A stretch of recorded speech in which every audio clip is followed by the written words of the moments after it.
Lindsey from SRAM, and welcome back for another Tech Tuesday.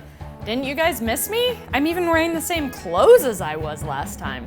Today we're going to be covering suspension adjustments regarding your compression. So what the heck is compression?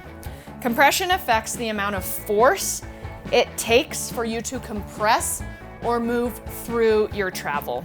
On a lot of suspension products, there's two different types of compression. There's low-speed compression and high-speed compression.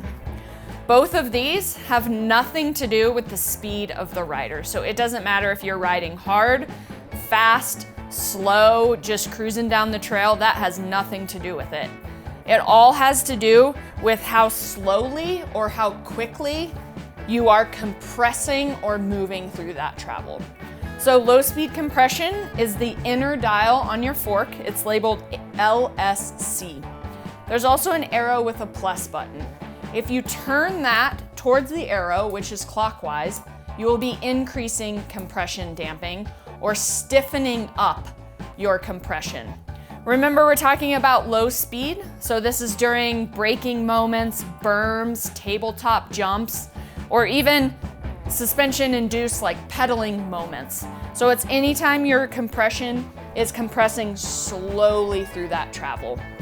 Times where you may want to increase this. If you feel like your suspension is diving a little too much off the top, you'll want to increase or towards the plus on that compression. On the opposite, we have high-speed compression. Again, high-speed compression is those moments where you are compressing quickly. So think of huck to flats, square edges, gnarly rock gardens, where you're really moving through that travel quickly.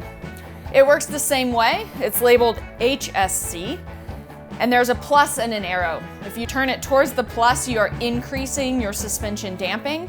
This is again firming up your suspension.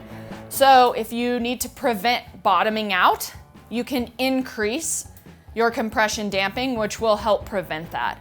On the opposite, if you feel like your suspension is just a little too harsh during those fast rock gardens, you'll need to turn it counterclockwise or away from the plus to really open up and make the suspension as plush as possible.